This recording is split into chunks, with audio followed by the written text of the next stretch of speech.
Chers amis, bonjour. Quelques mots avant Yom Kippour, le grand jour tant attendu de l'année, le plus grand jour du judaïsme, le moment où tous on ressent un éveil, on sent quelque chose.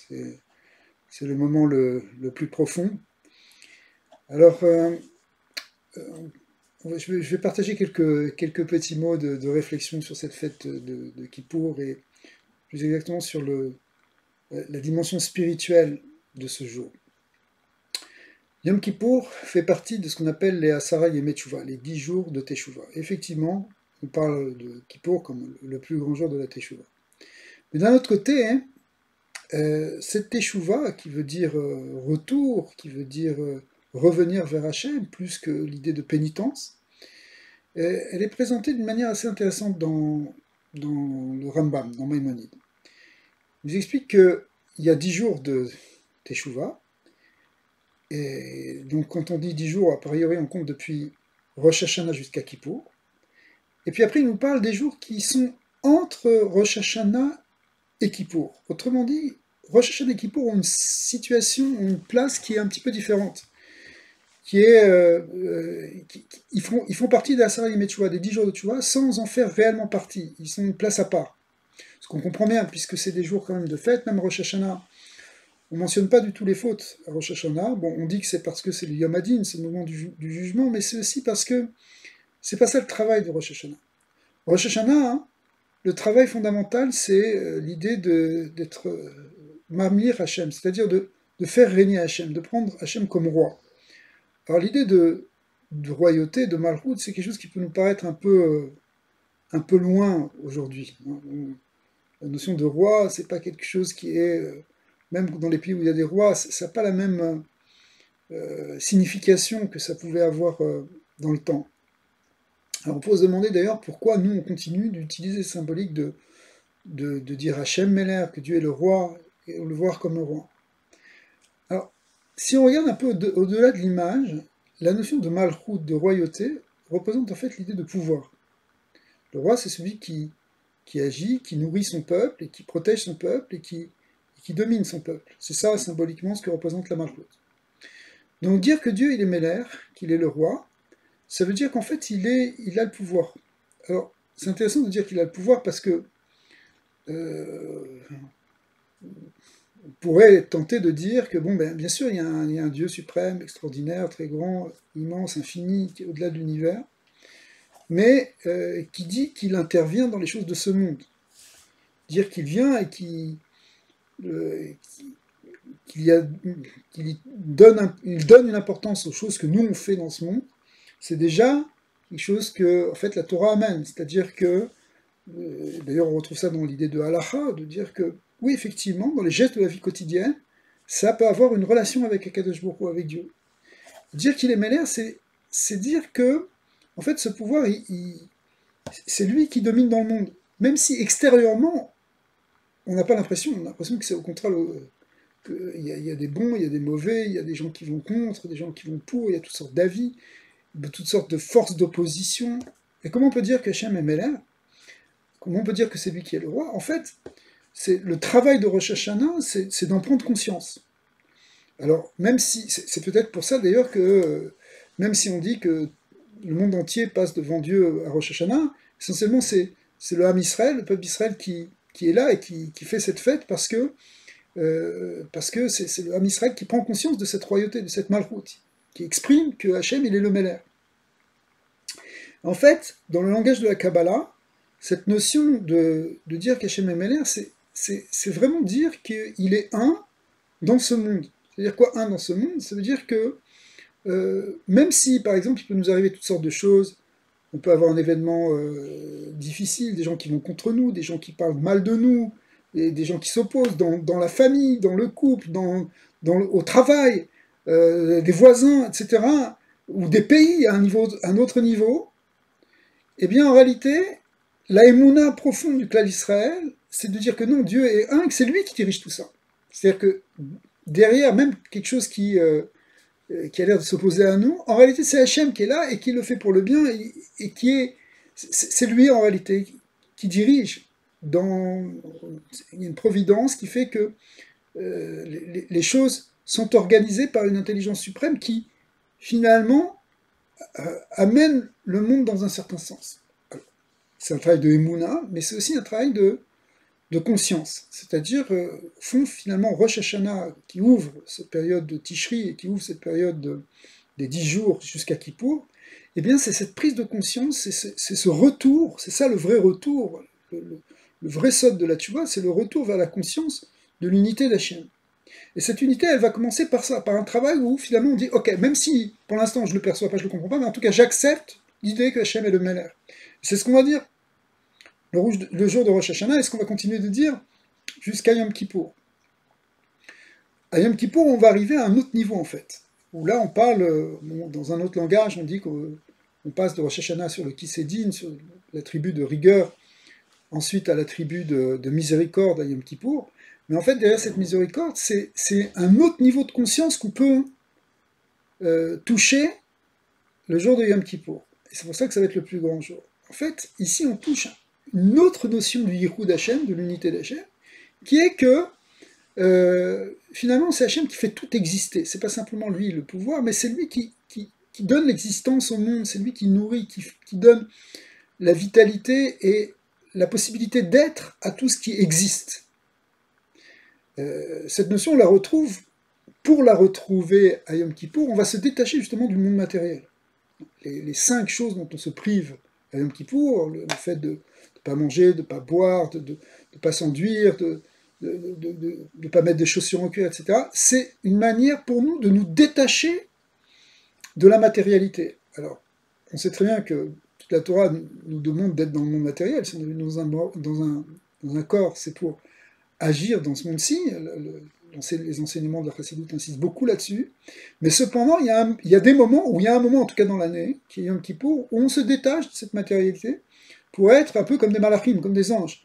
Mais c'est dans cet état-là qu'on peut retrouver une conscience supérieure, où on perçoit que finalement c'est Hachem qui fait tout, qui est derrière tout, qui est la source de toute existence. Comme dit le Rambam, qu'il a ce qu'on appelle un Metziut Amoucha, et l'existence nécessaire, c'est-à-dire que rien n'existe hors de son existence à lui.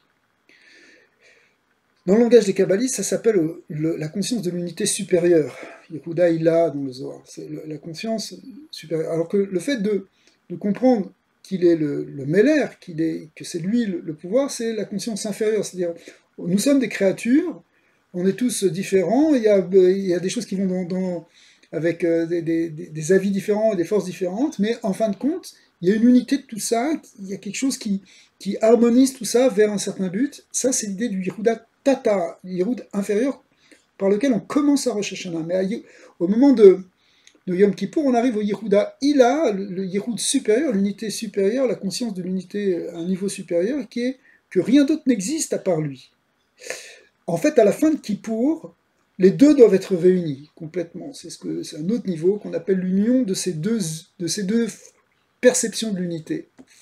Le Yehuda Ila, le Yehuda Tata doivent être réunis, et c'est ce à quoi on parvient vers la fin de la Neïa, quand on est vraiment capable de dire Shema Israël Hashem Elokeinu Hashem Echad, c'est-à-dire il n'y a que toi qui existe. Baor Shem Kevod, qu'on va dire à voix haute cette fois-ci, parce que c'est la réalisation complète justement du fait que le pouvoir d'Hachem peut s'exprimer, que le kavod d'Hachem, l'honneur d'Hachem, c'est-à-dire sa force, sa malchut, sa royauté, s'exprime dans le monde. Et on dit Hachem ou Elohim, qui représente le fait de l'union du haut et du bas, qu'il n'y a rien d'autre que lui, que tous les pouvoirs qui sont Elohim sont en fait dirigés par Hachem, qu'il y a un seul être qui dirige absolument tout l'univers. Ça, c'est ce à quoi on parvient à la fin de Yom Kippour. Dans un autre registre, on explique aussi que Kippour, originellement, dans la Torah, c'est un jour qui est apparu, la première fois qu'on a pris conscience de Yom Kippour, c'est à la suite, en fait, du veau d'or. Ouais, pour replacer un petit peu dans le cadre historique, c'est-à-dire quand les enfants d'Israël sortent d'Égypte, eh bien, 50 jours après, ils reçoivent la Torah sur le mont Sinaï, et puis Moshe Rabbeinu monte sur le Har Sinaï pour aller recevoir pendant 40 jours la Torah, mais au bout de 40 jours, il tarde un peu à revenir, ou du moins on pense qu'il tarde à revenir, et à ce moment-là, les Béné Israël font ce qu'on appelle le veau d'or. Donc c'est juste après la sortie d'Égypte, c'est 90 jours après. Mais après cela, Moshe va remonter sur le Har Sinaï pour demander pardon pendant 40 jours, et puis il va recevoir à nouveau la Torah à nouveau pendant 40 jours, et il va redescendre cette fois-ci avec les deuxièmes tables, les premières étant été brisées, donc le 17 Tammuz, donc la première fois juste après le veau d'or. Et bien maintenant il redescend avec les nouvelles tables, ce qu'on appelle les secondes tables de la loi, et là, en fin de compte, la Torah a été vraiment donnée après le pardon, après toute la Teshuvah, etc. Et ce jour-là, c'est Yom Kippour. C'est-à-dire que Yom Kippour représente évidemment le grand pardon, mais aussi le moment où justement on peut finalement accéder à la Torah. Alors, le Zohar nous dit que le problème du veau d'or, c'est quoi au fond? C'est que le Zohar dit que ça reproduit exactement la faute d'Adam Arishon, la faute du premier homme, qui a coupé justement dans l'unité d'Hachem.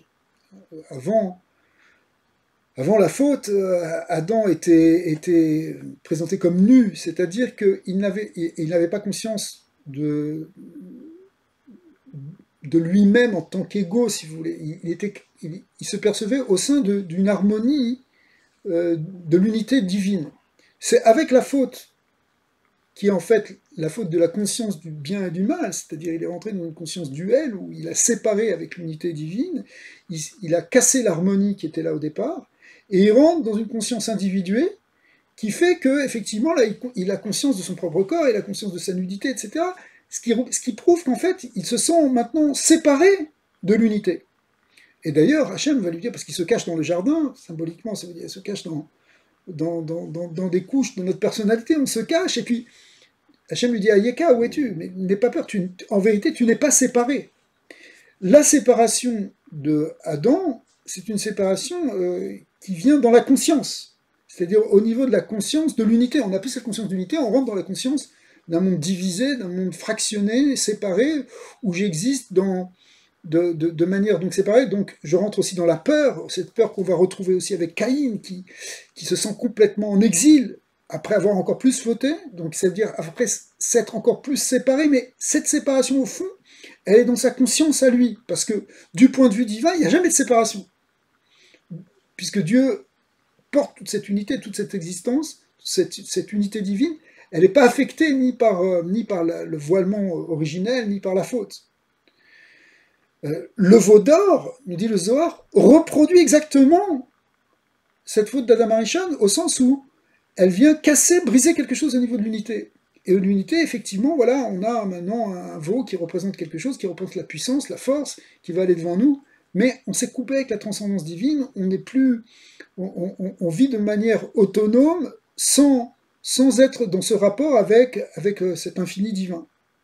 Et ça, c'est la même chose que Adam Arishon. Alors, dire que, en fait, Yom Kippour, c'est la réparation du veau d'or, c'est en même temps dire que c'est la réparation d'Adam Arishon. Et effectivement, dans les Kavanot et puis Kabbalah, on voit que on réintègre en quelque sorte le niveau de Adam avant la faute, pendant cette période de Tishrei, en particulier au moment de Yom Kippour. C'est-à-dire qu'au Yom Kippour, il faut qu'on revienne à ce niveau où on est dans cette conscience de l'unité, on n'est plus séparé. Ça, c'est l'idée de Neila qui veut dire la clôture. C'est pas la clôture parce que ça y est, maintenant on ferme, allez, sortez de la synagogue. C'est pas ça. C'est l'image qui est donnée, c'est comme si on va fermer la porte derrière nous et Hachem. Comme par exemple un Khatan et un Kala, lorsqu'ils vont et après la Choupa, ils s'isolent, on ferme la porte derrière eux. Eh bien, c'est pareil. On ferme la porte entre nous et Hachem, c'est-à-dire qu'on a retrouvé cette intimité, on a retrouvé cette union avec Hachem, c'est-à-dire cette conscience de l'unité de l'univers, l'unité de l'existence, qu'on n'est pas séparé d'Hachem et qu'on est vraiment un avec lui. Ça, c'est finalement ce à quoi on arrive à Kippour, et c'est un peu comme un mariage, donc l'image aussi de l'isolement, de ce qu'on appelle le Cheder HaYichud, là où on s'isole, eh bien, c'est effectivement une bonne image de Kippour, et d'ailleurs, on est aussi dans la symbolique de Sukkot qui va venir après, qui sont les Sheva Brachot, les 7 jours de fête. Après ça, on peut faire la fête, on rentre dans la Simcha, parce qu'on a retrouvé, en fin de compte, ce principe d'unité. Alors que quand on perd ce principe d'unité, c'est là qu'on rentre c'est là que le monde rentre dans son exil, on rentre dans notre exil intérieure, dans la peur, dans l'angoisse, dans la tristesse que Dieu préserve, qui sont en fait toutes des émotions qui expriment cette séparation avec le principe d'unité. Alors, Bezat Hashem, avec ces quelques paroles qui veulent nous éveiller à la conscience de la prière de Kippour et du jour de Kippour, on sait que Rabbi dit que le Hitsumo Shel Yom, la puissance de ce jour est telle qu'elle peut réparer, même si les Chachamim disent il faut quand même faire tchouva pour y arriver. Mais même quand ils disent qu'il faut faire tchouva pour y arriver, c'est parce que la tchouva va nous permettre de percevoir ce cadeau de Kippour. C'est ça qui va nous permettre de recevoir la puissance intrinsèque qu'il y a dans ce jour. C'est un jour extrêmement sacré parce que il porte cette lumière qui peut nous ramener à cet état d'avant l'exil, d'avant la sortie du Gan Eden, d'avant toute faute, en fin de compte, c'est-à-dire ce niveau où on peut retrouver cette unité. Alors, Bezat Hashem, on souhaite à tous une bonne fête de Kippour, et que ce soit le début d'une nouvelle année qui porte que des fruits, la réussite, la bracha et la santé pour tous, et qu'on n'entende que des bonnes nouvelles, et en particulier l'excellente nouvelle d'entendre que Mashiach sera là. Alors je vous souhaite à tous Gmar Chatima Tova, et qu'on puisse passer, s'il reste encore quelques heures, passer ce qui pour tous à Yerushalayim, au Beth Amikdash, avec Mashiach. Amen, Ken Yiratzon, Gmar Chatima Tova.